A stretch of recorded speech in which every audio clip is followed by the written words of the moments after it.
Good morning, afternoon, or evening, classmates and professor. This is Stevie, and this is my week 4 submission for the collaboration.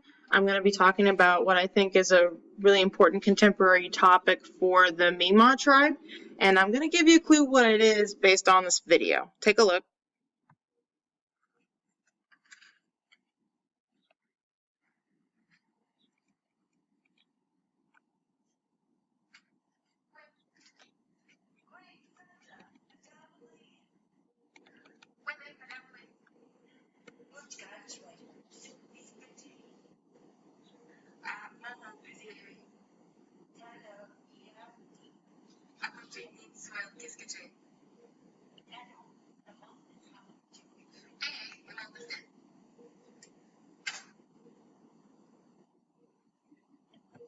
All right, so I think one of the biggest contemporary topics for any First Nation or American Indian tribe would be the language. In Canada right now, there's only about 30 Aboriginal languages left in Canada. I think it's only 35 that are spoken, at least on the conversational level. Micmac is lucky enough to be one of those.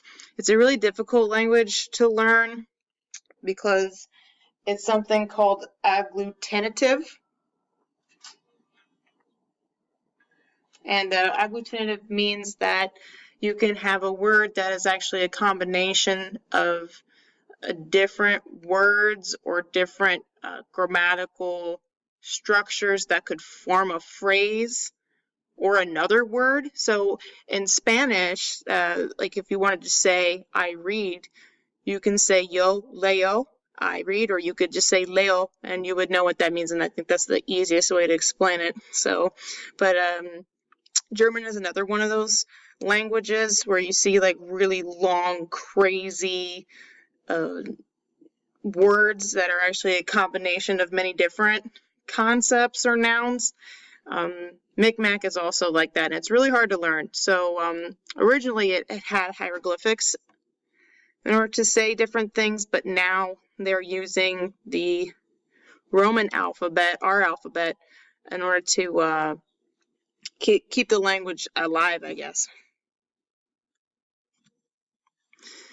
So currently 1 in 5 Micmac tribes members will know how to speak it on a conversational level. A lot of the speakers are actually grandparents right now, and because there's a lot of importance being placed on proficiency in French and or English, it's not getting passed down a lot anymore, and because it's so it has the potential to die out. And right now the AFN, the American First Nations entity, are doing the best they can to make it like their mission to try to keep the languages alive. And for the Micmac in particular, well, actually, I think this is for this graph that I have here is for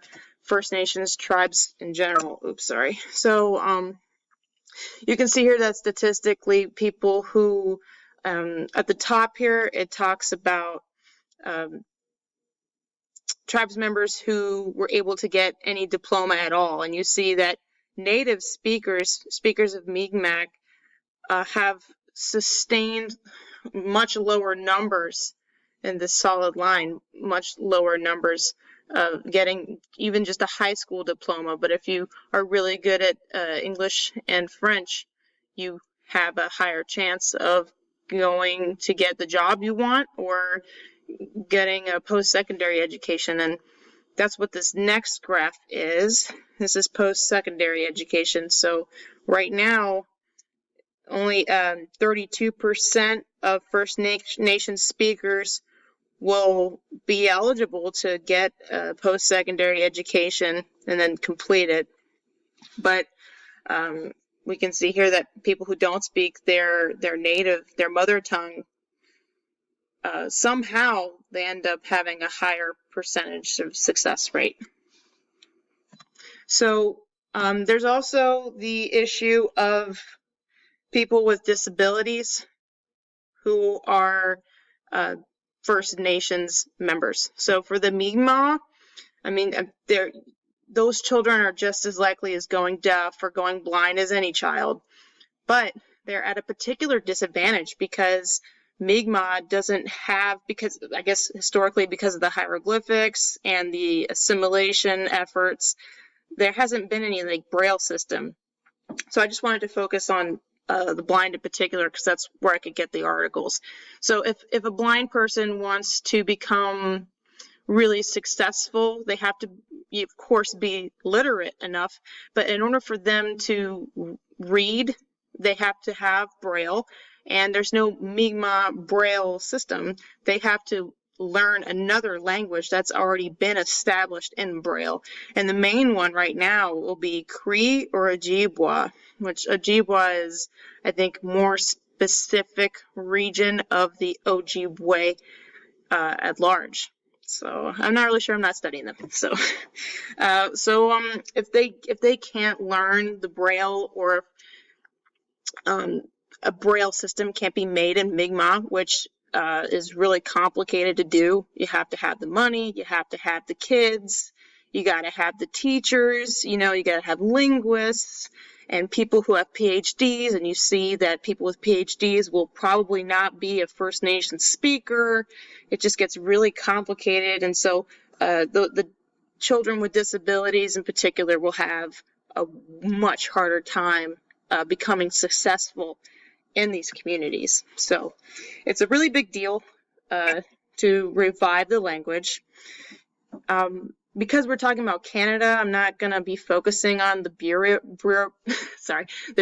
of Indian Affairs, because that's in the United States. But what the Canadians have, their equivalent, is called the Aboriginal Affairs and Northern Development Canada, the AANDC. That's what they have. And then there's the Canadian federal government, the Euro-American government, and then you have the unions with all the different Eastern Canadian tribes, and you have the Assembly of First Nations, which also tries to represent tribes at a federal level. So what the AFN and what the tribes want, they can't agree on that, and then that of course becomes more complicated when you're trying to negotiate with the Canadian government. So it's an uphill battle right now. Language and culture immersion, that's what they want, meaning like elementary schools, all they're speaking is Mi'kmaq. High schools, that's all they're speaking, and then I guess you're learning English and French as you go.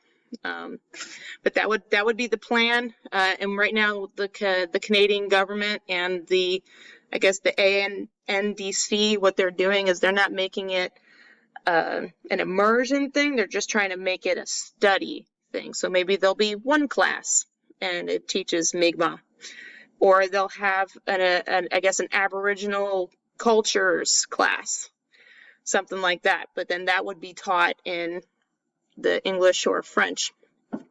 And it's not exactly what the First Nations want, so they gotta argue semantics as far as the bills they're trying to pass. First Nations, according to the articles I've read, the general consensus was that there's 2 times special needs identifications. And as you saw with what I just said about those who are blind in those communities, they're at a particular disadvantage, and they're kind of set up for failure right now. But as far as the funding goes for those nations, they get less than about 2/3 of the funding that any other charter school equivalent for, I guess, a Euro-Canadian system would get. So they have twice the issues and 33% less money. It's basically how it was presented. So real problems with that. I don't know how they expect it to get done in a timely manner if those statistics sustain themselves. And so I wanted to talk about the latest. I kind of alluded to it already with the arguing semantics and whatnot. They're trying to do this with the C-33 bill. There have been several other bills before that, but this one is the one at the forefront of every discussion right now. So once they can work out the C-33 bill, it would definitely help the First Nations work on their language revival programs. And those are my references. I can't wait to see what everybody else is going to come up with. Sorry, my videos are terribly long. Okay, take care. Bye.